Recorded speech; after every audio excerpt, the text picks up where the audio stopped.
আসসালামু আলাইকুম ওয়া রাহমাতুল্লাহি ওয়া বারাকাতুহু। সম্মানিত দিনদার দর্শক এবং শ্রোতা, আজকে এই ভিডিওতে আমি রুহানি হাজিরা সম্পর্কে কিছু কথা বলবো ইনশাআল্লাহ। মনোযোগের সহিত ভিডিওটি শেষ পর্যন্ত দেখার চেষ্টা করবেন। টেনে টেনে দেখবেন না, কেটে কেটে দেখবেন না, না হয় আমি কি বললাম সেই বিষয়ে আপনারা জানতে পারবেন না, পরবর্তীতে আবার আমাকে জিজ্ঞেস করতে হবে। সুতরাং শেষ পর্যন্ত একটানা দেখুন, ইনশাআল্লাহ উপকৃত হবেন। রুহানি হাজিরা আমি করে থাকি।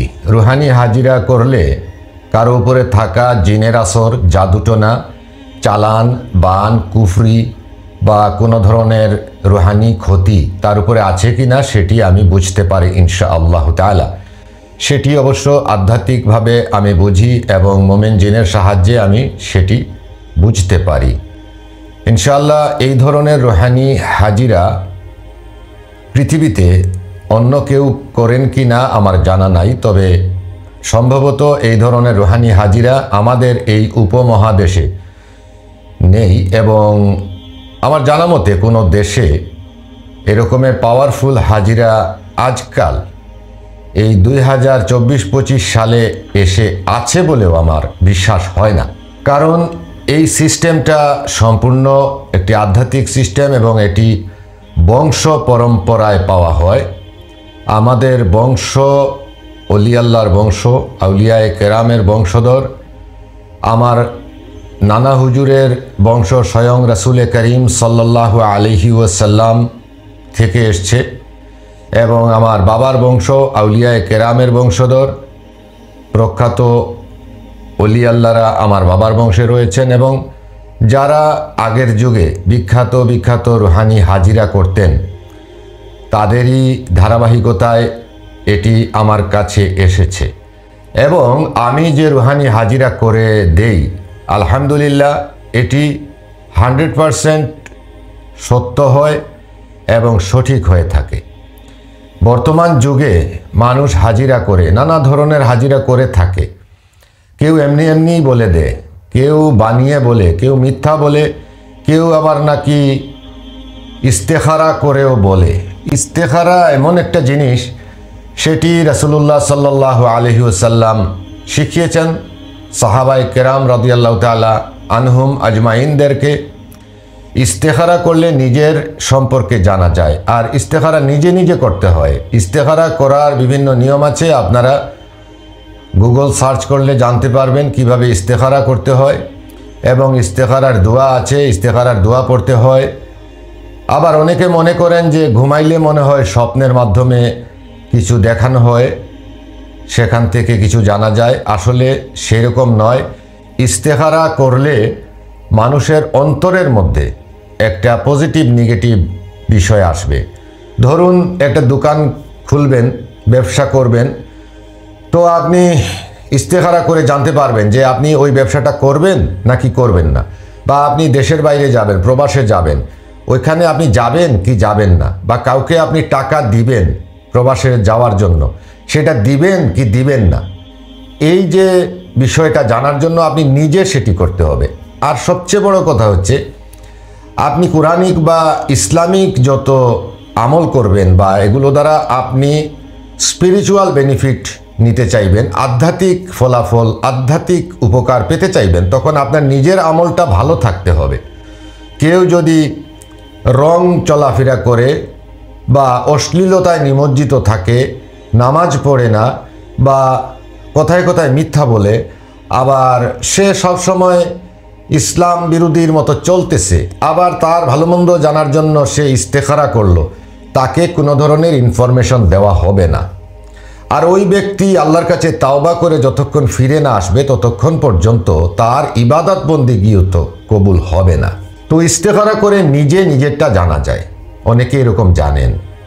অনেক মেয়ে আছে তার বিয়ে হয় না, বিয়ে কবে হবে, হবে কি হবে না, বা একটা ভালো পাত্র আসলো, সেই পাত্রটা ভালো হবে না মন্দ হবে, এটা জানার জন্য অবশ্যই ওই মেয়ে নিজে নিজে ইস্তেখারা করবে। ইস্তেখারা করলে সে জানতে পারবে।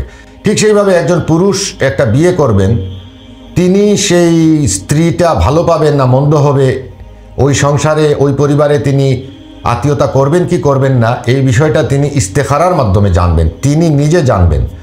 অনেকে মসজিদের ইমাম সাহেবকে বা পরহেজগার কোনো ব্যক্তিকে দিয়ে ইস্তেখারা করান, আসলে এটার কোনো নিয়ম নাই। আর যারা করে দেন তারাও এটা বলেন না, কারণ বললে তো 2 টাকা পাওয়া যাবে না। মূল কথা হচ্ছে ওইটা, ইস্তেখারা করব নিজে, একটু দোয়া কালাম করব, নামাজ পড়ব ইস্তেখারার এবং দোয়া পড়ে ঘুমিয়ে থাকবো, অথবা আমার দিলের মধ্যে কিছু আসবে, আপনার জন্য আসবে না, আসবে তো আমার জন্য। কিন্তু অনেকে মিথ্যা কথা বলে দিবে বা অনেকে ভুল ইনফরমেশন দিয়ে দিবে, নিজেরটাকে মনে করবে অন্যের জন্য।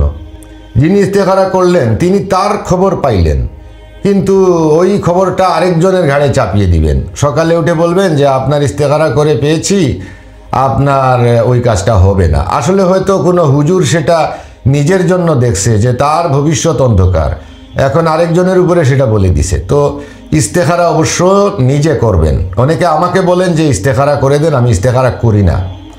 আর ইস্তেখারা করতে হইলে অবশ্যই আপনি পরহেজগার থাকতে হবে এবং নিজে নিজেরটা করতে হবে। রুহানি হাজিরা যে জিনিসটা, এই রুহানি হাজিরার জন্য আপনি সচরাচর যাদের কাছে হাজিরা করান, অনেক হুজুর আছে, অনেক মোল্লা আছে বা অনেক মানুষ আছে বলে আমি হাজিরা করি। যে সমস্ত মোমেন জিনেরা আমার সঙ্গী আছে, 18 জন আছে এরকম আলহামদুলিল্লাহ, তার মধ্যে প্রত্যেকেই হচ্ছে 1000 বছরের উপরে তাদের বয়স। তো তারা অতীতের অনেক খবর জানে, কিন্তু 1 মিনিট সামনে কি হবে তারা বলতে পারবে না। আমি এদেরকে কৌশলে আমার কাছে এনে এবং আপনার ছবি এবং আপনার নাম দিয়ে আমি আমার কিছু খুশবু ব্যবহার করে, যে আতরগুলো আমি ব্যবহার করি, এটা আমার মনে হয় না দ্বিতীয় কোনো ব্যক্তি এগুলা করে বলে। আপনারা দেখুন, এই যে উদ কাঠের খাঁটি আতরটা আপনারা দেখতে পাচ্ছেন, যেটা আমি ঝাড়ফুঁক করেও দেই, আর এটা তার চেয়েও হাই কোয়ালিটি। এই যে শিশিটা আপনারা দেখছেন, এইখানে আছে 24 ml, মানে 2 তোলা। এই 2 তোলা আতরের দাম 1 লক্ষ টাকা। 2 তোলার দাম 1 লক্ষ টাকা। তার চাইতেও দামি রয়েছে, এগুলো আমি পুড়াতে হয়, পুড়িয়ে কাজ করতে হয়। তার চাইতে দামি যেটি আছে, এই যে দেখতে পাচ্ছেন আপনারা একটি আতর, এই আতরটির ভিতরেও রয়েছে উদ কাঠের আতর, অরিজিনাল খাঁটি উদ, যেগুলো দিয়ে আমি আমার শরীরকে প্রথমে গোসলের মতো করে দিতে হয়, সুগন্ধিতে ভরপুর করে দিতে হয় এবং পোড়াতে হয়, এবং অনেক দোয়া তাসবিহ রয়েছে, অনেক অনেক আমলের ব্যাপার রয়েছে। এগুলো করে তারপরে আমি হাজিরা জানি যে আপনার উপরে জিন আছে না জাদু আছে না কুফুরি আছে। বাজার মূল্য বর্তমানে বাংলাদেশে এটার প্রাইস হচ্ছে 2,50,000 টাকা এইটা। তাছাড়া আপনারা যারা রয়্যাল ফ্যামিলি রয়েছেন বা ইউকেতে আছেন বা ইউএসএতে আছেন, তারা চিনবেন অবশ্য, আপনারা অবশ্যই এটাকে চিনেন। এই দেখেন, রোজা ম্যাজেস্টিক উদ, রোজা কোম্পানির ম্যাজেস্টিক উদ, এটার প্রাইস আপনারা অবশ্যই জানেন। যারা উন্নত সোসাইটির মানুষ, সাধারণ মানুষ সেটি জানবেন না, বা এটির নামও শুনেন নাই, বা এটি কী জিনিস তাও অবশ্য বলতে পারবেন না। রোজা ম্যাজেস্টিক উদ, এটা ইউকের মেড, ইউনাইটেড কিংডমে এটা তৈরি হয়েছে। এইটার দাম হচ্ছে 3,50,000 টাকার উপরে। এই যে রোজা ম্যাজেস্টিক উডটা আমি আমার শরীরে এরকম স্প্রে করতে হবে। এই দেখেন, আমি আমার শরীরে স্প্রে করতেছি। এরকম স্প্রে করার পরে আমি আরও এই রকমের আতর ব্যবহার করব। তারপর আরও অনেক অনেক ব্যাপার আছে, সেগুলো করে আপনার ছবি দিয়ে, আপনার ডাকনাম দিয়ে আমি রুহানি হাজিরা করব। তারপরে জানতে পারবো যে আপনার উপরে জিন আছে না জাদু আছে না কুফুরি আছে না কি আছে, বন্ধবান আছে না কি আছে, সেগুলো আমি তখন জানতে পারি। এই জন্য কাফারা দিতে হয়। মাত্র 500 টাকা নিয়ে আমি সেটা করে দেই, কিন্তু আমার খরচ হয় একজন মানুষের রুহানি হাজিরা করতে হইলে 1000 টাকা থেকে 1500 টাকা খরচ হয়। আমি তো মাত্র 500 টাকা নেই, সেটা অবশ্যই যিনি রুহানি হাজিরা করাবেন তিনি তার একটা কাফারা পরিশোধ করতে হয়। সেই জন্য আমি 1/3 মানে 3 ভাগের 1 ভাগ মাত্র নেই। অনেকে আমার কাছে বলেন যে হাজিরা করে দিবেন তারপরে আপনাকে কাফারা দিব। অনেক গরিব মানুষ বা লোয়ার লেভেল যারা আছে, কারণ আমার ভিডিও তো প্রত্যন্ত অঞ্চলে যায়, গ্রামগঞ্জে যায়, ভ্যান চালক, রিক্সা চালক, মুদি দোকান বা অনেক সাধারণ জনগণ যাদের হাতে স্মার্টফোন আছে তারাও এই ভিডিওগুলো দেখেন এবং রুহানি হাজিরার নাম শুনলে একটা ছবি পাঠাই দেন, পাঠাইয়া বলেন দেখেন তো আমার মধ্যে কি আছে। এবং যখনই আমি পোস্টারটা দেই যে 500 টাকা লাগবে, তখন বলেন যে আগে টাকা কেন, পরে দিব টাকা, আগে আপনি হাজিরা করে দেন। দেখুন, এই সমস্ত জিনিস আমি ব্যবহার করে আপনার হাজিরা করে দিব আর আপনি আমাকে পরে কাফারা দিবেন। আমি কি এত ঠেকায় পড়ছি? আমি তো ঠেকায় পড়ি নাই। আমি জিনিসগুলা ব্যবহার করে কাজ করতে হয়। আমি সবসময় বলে থাকি যে আমি একজন মানুষ, একা মানুষ, সমগ্র বিশ্বের সমস্ত মানুষকে তো আর তদবির দিতে পারবো না। আমার ভিডিও বিভিন্ন লেভেলে পৌঁছায়, তো আমি যাচাই বাছাই করেই তদবির দিয়ে থাকি। এবং আমি মনে করি যে অন্তত একটি সোসাইটি যদি ভালো থাকে, একটি সমাজ যদি ভালো থাকে, তাতেই ভালো। আমি তো আপামর জনসাধারণকে তদবির দিতে পারবো না। একজন ভ্যান চালককেও যদি আমি তদবির দিতে হয়, একজন মিনিস্টারকেও আমি দিতে হয়, একজন আর্মি অফিসারকেও দিতে হয়, একজন পুলিশের কর্মকর্তাকেও দিতে হয়, একজন সরকারি কর্মকর্তাকে দিতে হয়, তো আমি সবাইকে দিয়ে পারবো না। কারণ এটা তো আর বাতাস না যে আমি সবার গায়ে আমি একটু বাতাস লাগিয়ে দিলাম, এরকম নয়। এগুলো করতে হলে আমার খরচ করতে হয়। খরচ করব তার জন্য যিনি খরচটা দিতে পারবেন তার জন্য। অনেকে বলে থাকেন যে আপনি গরিব মানুষের কাজ করেন না। আমি মাঝে মধ্যে ফ্রি দিয়ে দেই, তখন গরিবের উপকার হয়ে যায়। কিন্তু রেগুলারলি যে আমি যারা একেবারে নিম্নমানের রয়েছেন, রুজি রোজগার নাই, একেবারে অনাথ নেহাত লাচার অবস্থা, আমি উনাকে তদবির কিভাবে দিব? আমি 3,50,000 টাকা দিয়ে এটা কিনে এনে আর 1 লক্ষ টাকা দিয়ে এটা কিনে এনে আর 1.5 লাখ টাকা দিয়ে এটা কিনে এনে কাজ করব আর আপনাকে আমি 10 টাকায় দিব? আমার কি এত ঠেকা পড়ছে? আমি কি পাগল হয়েছি নাকি? আমি তো পাগল হই নাই। সুতরাং আমার কাছে হাই কোয়ালিটি জিনিস আছে। আমি আধ্যাত্মিক হাই কোয়ালিটি মেশিনারিজ ব্যবহার করি। মনে করেন আপনার ইচ্ছা থাকলে আপনি সেখানে কাজ করিয়ে বেনিফিট নিতে পারেন। আমি এগুলার পারিশ্রমিক নেই না। আপনাদের জন্য আমার শ্রমটা ফ্রি, কিন্তু খরচটা তো অন্তত আপনি দিবেন। অনেকে বলেন তদবিরের খরচ কিছু কমান, অনেকে বলেন হাজিরা তো বেশি হয়ে যায়, অনেকে বলেন আগে করে দেন পরে টাকা দিব। আরে বাপ রে বাপ, মনে হয় আমি দেওয়ার জন্য পেরেশান আর পাগল। এই জন্য আজকে এই ভিডিওতে কিছু আলামত দেখিয়ে দিলাম যে আমি কি কি জিনিস ব্যবহার করে কাজ করি। যার ইচ্ছা থাকবে করাবেন, ইচ্ছা থাকবে না করাবেন না। আরও একটি কথা বলে রাখি, আমার এখানে রুহানি হাজিরা করাইতে হইলে অথবা আমার সাথে যোগাযোগ করতে হলে আপনার সেলফি ছবি মোবাইল দিয়ে এইরকম নিজের ছবি তুলে পাঠাবেন, নাম দিবেন, ঠিকানা দিবেন। অনেক ভদ্রমহিলা আমাকে লিখে দেন বা বলে দেন যে আমি পর্দা করি, ছবি দিতে পারবো না। সেটা দেশের বাইরে থেকেও বলেন, ইউকে, ইউএসএ বা অন্যান্য দেশ থেকেও বলে থাকেন। আমি সেই সমস্ত মা বোনদেরকে একটা কথা বলি, আপনি পর্দা করেন, আমাকে আপনি আপনার ছবি দিতে পারবেন না, তো আপনি ওই দেশে গেছেন কিভাবে? পাসপোর্ট করেন নাই? আপনার পাসপোর্টের ছবি তো এমবেসিতে আছে, বা আপনার পাসপোর্টের যে মুখ খোলা ছবিটা সেটা তো নন মুসলিমরাও দেখতেছে এবং আপনার ছবির উপরে খুব জোরে শিলও মারতেছে। আপনার পর্দা তখন নষ্ট হচ্ছে না? আপনারা অনেকে পর্দা করি বলে হুজুরদের সাথে কথা বলেন। সেটার মানে হচ্ছে কি জানেন? সেটা হলো আমি হুজুর, এই জন্য আপনারা পর্দা করেন এটা বলতেছেন। আপনি যদি আসলেই পর্দা করতেন তাহলে প্রথমেই যোগাযোগ করতেন না। আর যোগাযোগ যেহেতু করেই ফেলেছেন, তাহলে আপনি জানেন যে চিকিৎসার ক্ষেত্রে যোগাযোগ করা জায়েজ আছে।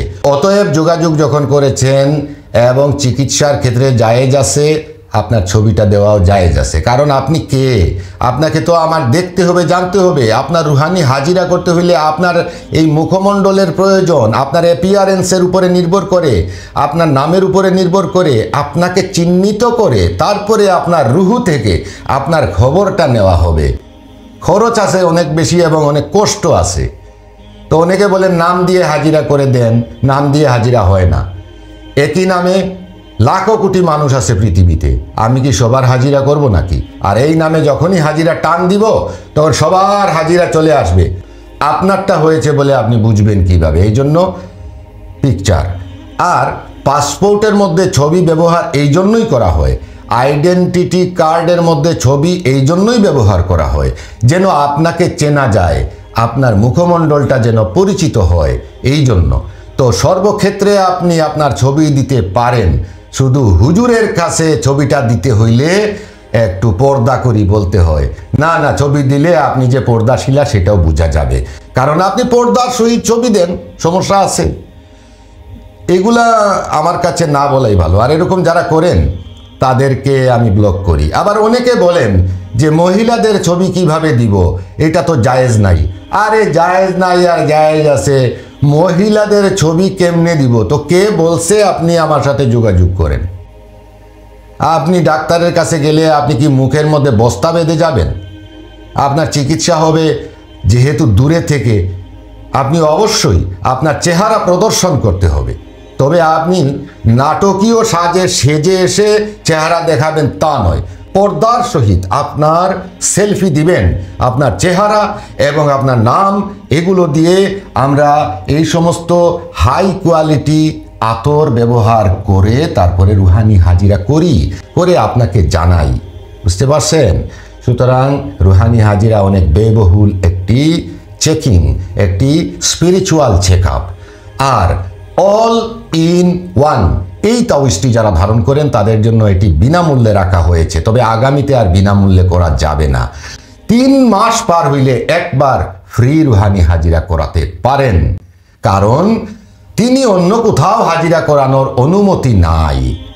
কোথাও হাজিরা করাইলে তাবিজের গুণ বন্ধ হয়ে যাবে, এই জন্য উনাদের জন্য ফ্রি অফ কস্ট প্রতি 3 মাস পর পর রুহানি হাজিরা ইচ্ছা করলে বিনামূল্যে করাইতে পারেন। আর বাকি সবাই পেমেন্ট করে হাজিরা করাতে হবে, এই কথা মনে রাখবেন। আমার পুরাতন অনেকগুলো ভিডিওর মধ্যে দেখেছেন 100 টাকা, 155 টাকা, 300 টাকা, 200 টাকা এরকমের হাজিরা রেট আছে। বা এখনই আমি যে বলছি 500 টাকা রুহানি হাজিরার কাফারা, সেটা আজ থেকে আরও 1 বছর পরে, 6 মাস পরে বেড়ে যেতে পারে, আরও বাড়তে পারে। জিনিসপত্রের দামের উপরে নির্ভর করবে, এই আতরগুলোর দামের উপরে নির্ভর করবে। সুতরাং আগামীতে যদি আরও বেড়ে যায় তাহলে পুরাতন একটা ভিডিও দেখে এই কথা বলবেন না যে আগে তো ছিল এত, এখন বাড়লো কেমনে। এই সমস্ত দাম দর করবেন না। আর যখনই কোনো তদবিরের ক্ষেত্রে আমি কাফারা বলবো সেটাই ফাইনাল, সেটাই ফিক্সড, কখনো দাম দর করবেন না। মনে রাখবেন, রুহানি তদবিরের ক্ষেত্রে বার্গেইনিং করা, দাম দর করা, হুজুরের সাথে ঝগড়া করা, হুজুরের মন খারাপ করা, তর্ক করা, যুক্তি দেখানো যদি কেউ করে তাহলে তার ক্ষতি হয়, এই কথা মনে রাখবেন ইনশাআল্লাহ। অনেক কিছু বলে দিলাম, বলতে গেলে দিন রাত 24 ঘন্টাই বলতে পারবো, কিন্তু আপনি এগুলা দেখার শোনার মতো ধৈর্য নাই। সুতরাং যতটুকু বলেছি ততটুকু যদি বুঝে থাকেন তাহলে ইনশাআল্লাহ কমেন্টে লিখে জানান কি বুঝলেন এবং এটির একটি ফিডব্যাক দেন ইনশাআল্লাহ। সবাই ভালো থাকুন, সুস্থ থাকুন। আল্লাহ হাফিজ। আসসালামু আলাইকুম ওয়া রাহমাতুল্লাহি ওয়া বারাকাতুহু।